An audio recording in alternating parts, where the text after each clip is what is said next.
Добрый день, уважаемые читатели! Наша библиотека оформила книжную выставку «Археология. Годы, события, люди», посвященная Году археологии в Хакасии. Выставка состоит из 3 разделов. Первый раздел – исследователи хакасских степей.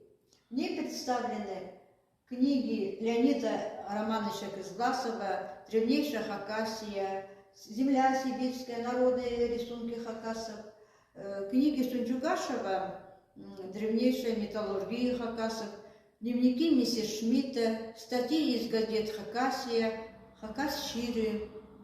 Второй раздел «Петроглифы на камне».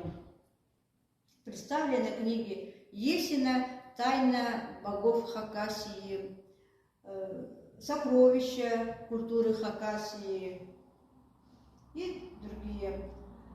Третий раздел – археологические коллекции сибирских музеев.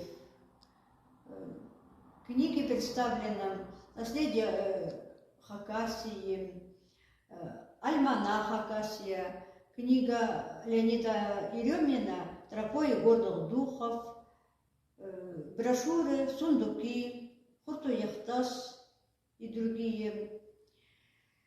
Спасибо за внимание.